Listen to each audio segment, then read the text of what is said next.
大家好，今天德国媒体《世界报》独家报道了一条匪夷所思的新闻。他说，中国表示愿意向乌克兰派遣维和部队。对这个说法，我表示怀疑，因为中国根本不是俄乌战争参与方，而且中国离乌克兰数千公里。更重要的是，中国一直呼吁各方相向而行，进行对话，并最早提出12点和平倡议，但被北约这些国家断然拒绝。拜登以及德国领导人都说中国不适合当调解人，现在局势闹得不可开交了，又来炒作中国想派遣维和部队。其实这是间接在炒作中国威胁论。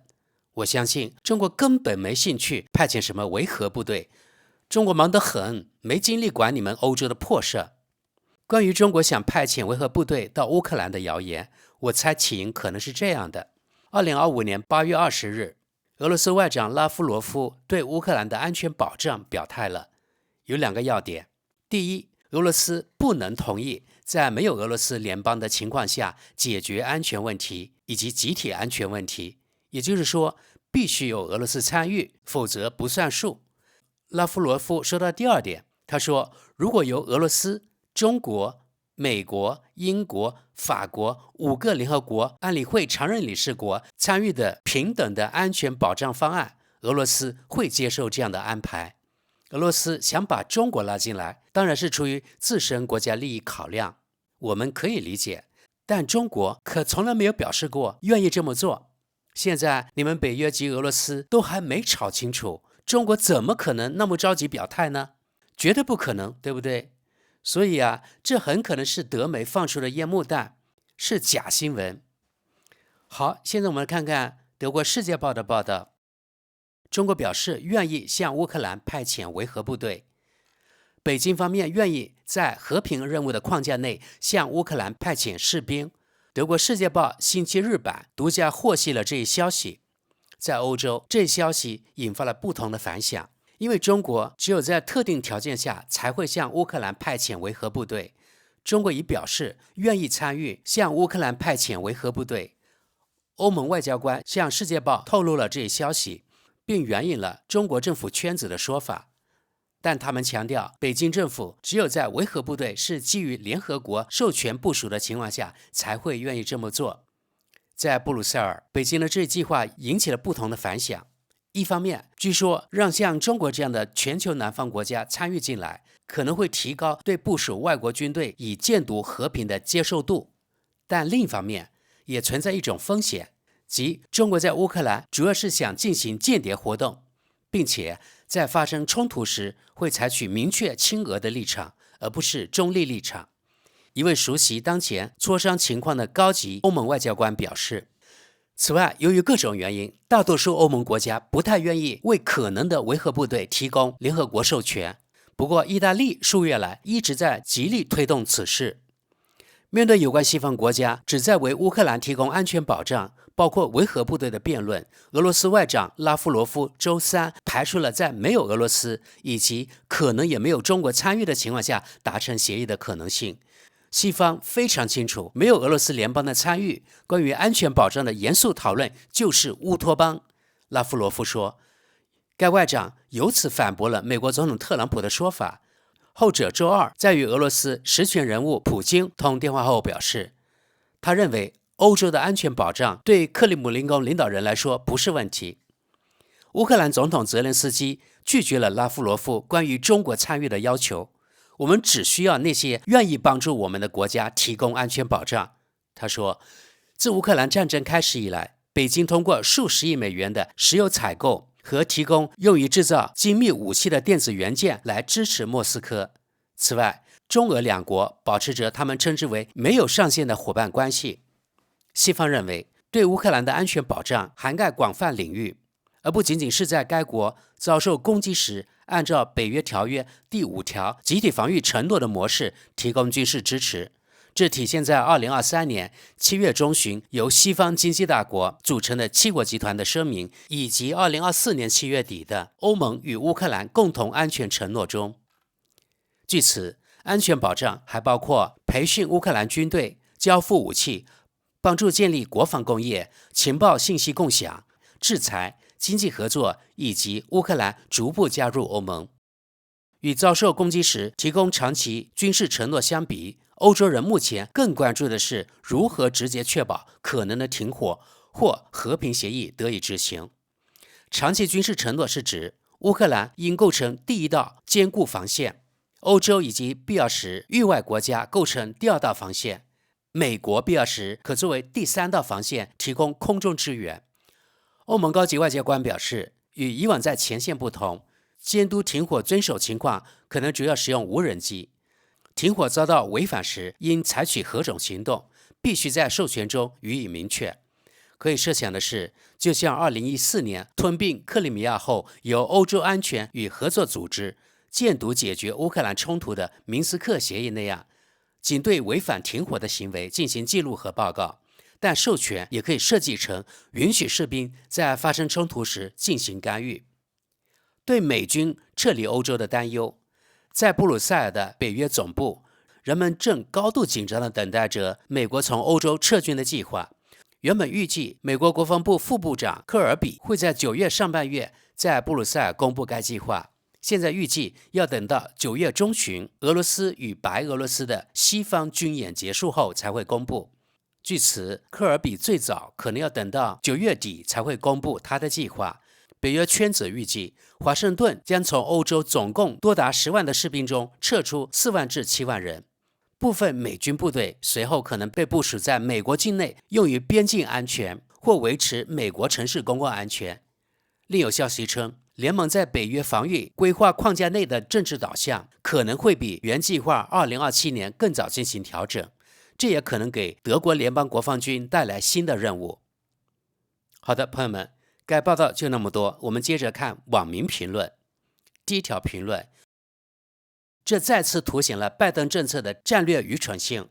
通过乌克兰的代理人战争，将俄罗斯推入战略主要对手中国的怀抱。我们就这样把中国人及其军队引到了欧洲，俄罗斯人根本就是更出色的棋手。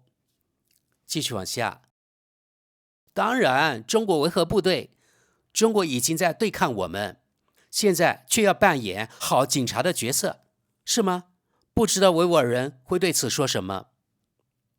咱们看跟帖，我才不管他妈的维吾尔人，中国做得对，绝不向伊斯兰退让一寸。看看欧洲成什么样子了。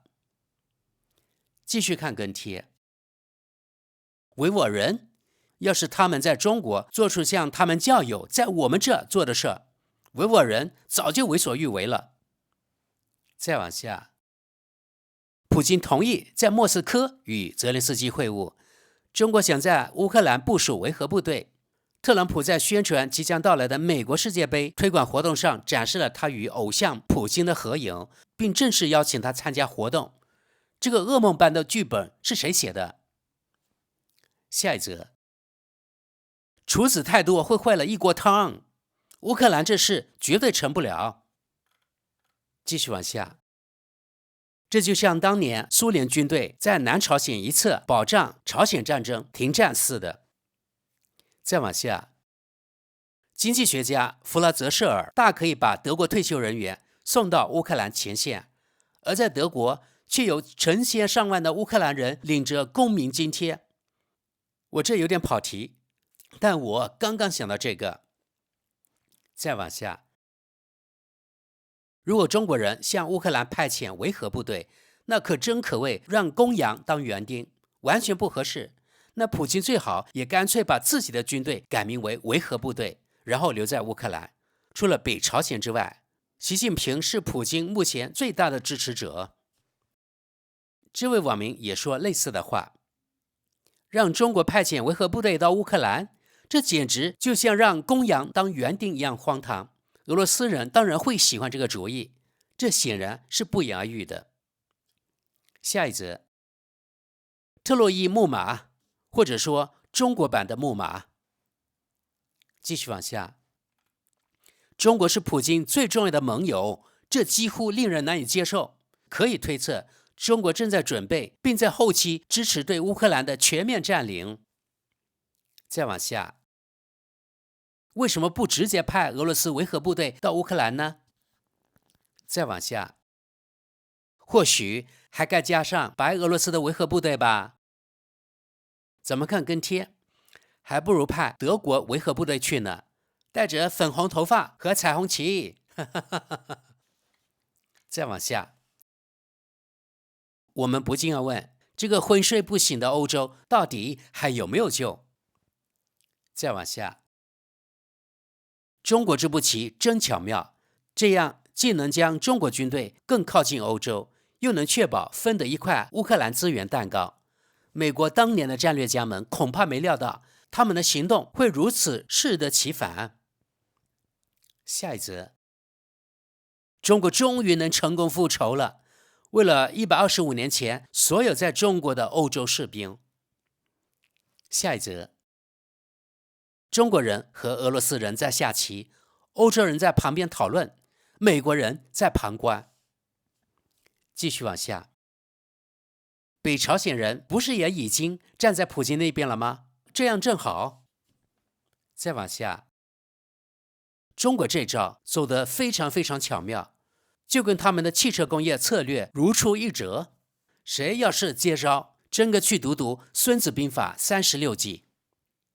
再往下，让普京的朋友当驻扎乌克兰的维和部队，难以置信。下一则，我们应该反过来向香港、台湾和西藏派遣维和部队，当然这是在联合国的授权下。继续往下，中国一直想毁灭我们，让他们直接把军队派到我们家门口，绝不能做呀。再往下，如果真要部署维和部队，当然必须在联合国授权下进行。下一则，欧洲，快醒醒吧！我们就是一帮软蛋，任凭各国把不怀好意的人送到我们这儿，却连自卫能力都没有。再往下，为和平任务派兵，这简直是疯了！应该给乌克兰装备武器弹药，支持他们把俄罗斯人赶出乌克兰。其他所有做法都是在帮俄罗斯的忙，目前目的是进一步分裂欧洲。德国总理莫茨之流根本不胜任他们的任务，完全不知道自己在做什么。下一则，俄罗斯外长拉夫罗夫说，没有俄罗斯参与，对乌克兰的安全保障就是乌托邦。这个侵略者不想看到自己对一个独立国家的进一步侵略性影响受到阻碍，如此荒谬。而且因为西方从一开始就半信半疑地支持乌克兰，从未让俄罗斯产生敬畏，反而推行一种软弱不堪的绥靖政策，简直令人不寒而栗。下一则，有好多事情我实在想不明白，为什么欧洲总是在自我分裂，而不是团结一致变得强大？为什么一个发动侵略战争的罪犯国家居然还能提出各种要求？欧洲怎么会想到要让自己更加依赖中国？继续往下，中国士兵进驻乌克兰，千万别哦，那还不如直接用俄罗斯士兵算了吧。难道真有人相信中国人会在紧急情况下对俄罗斯的侵略行为采取行动吗？再往下，中国派兵到乌克兰，那不就等于让普京从后门进来吗？下一则，中国规避对俄制裁，并与俄罗斯合作，普京会接受他们的部队进驻乌克兰，西方遵守制裁，并与乌克兰合作，但他们的部队却不会被乌克兰接受，整个狠狠扇普京一记响亮的耳光。再往下，中国士兵进驻乌克兰，这想法真有意思。默克尔大概会说，反正他们现在已经在那儿了。下一则，好在乌克兰人还能自己决定谁在他们的领土上活动，北朝鲜人之后，现在还要来中国人，我不相信。继续往下，3年前我说中国会利用这场战争在欧洲部署军队时，多数人还在嘲笑我，现在正在变成现实。作为安理会常任理事国，中国将运用其权力来实现这一目标。通过陆路经俄罗斯边境的补给线已经打通，并得到保障，这与通往台湾的海路形成鲜明对比。再往下，中国人和俄罗斯人一样，试图推行其扩张计划，台湾、北极等。在我看来，这极成问题。不仅俄罗斯，还有他最亲密的伙伴以维和部队或入侵军队的形式直接出现在欧洲家门口。下一则，担忧美军撤离欧洲，美军完全可以由中国人代替，他们还能顺便像在欧洲那样翻新这里破败不堪的基础设施。继续往下，中国要派兵，可真让人放心啊！德国社民党的一些人该欢呼雀跃了。继续往下，中国表示准备向乌克兰派兵，普京这步棋真高明，把这些部队部署在俄罗斯新边境和欧盟部队之间，这样就避免了与俄罗斯部队的直接接触。再往下，有人认识好的中文老师吗？我替我们的子孙后代问问。怎么看跟帖？拯救你们最神圣的财富，这口号在19世纪末还响彻着。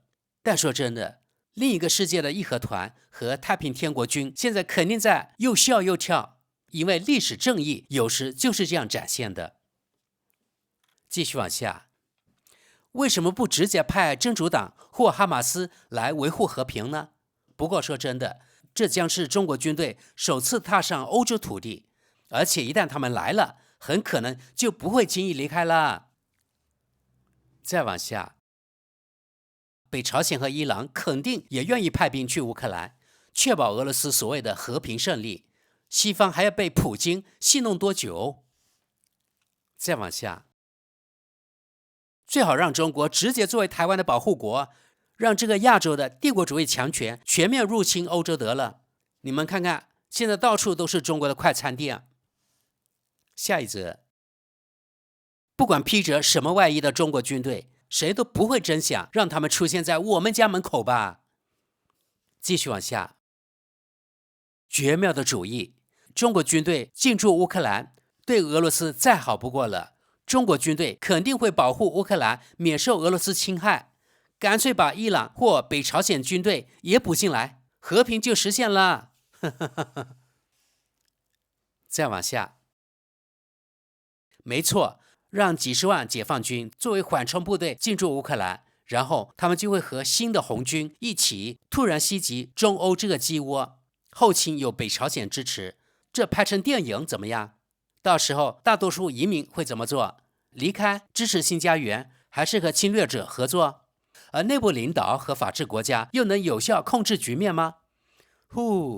希望这只是个周六早晨的噩梦。咱们看最后一条评论，中国人这计划真高明，这样就能神不知鬼不觉地把军队弄到欧洲来了，估计谁都能想到后果和后续发展。朋友们，咱们可以看到刚才所有的德国网民评论对所谓这个中国想派维和部队进驻乌克兰持什么样的意见，对吧？就说他们根本就不想中国人出现在欧洲，但是他们当年八国联军可以到中国那边去把中国烧一个底朝天，而现在100多年之后，他们却不愿意看到中国军队在这里。你看，这就是欧洲中心主义，这就是双标，只许欧洲放火，不准中国点灯。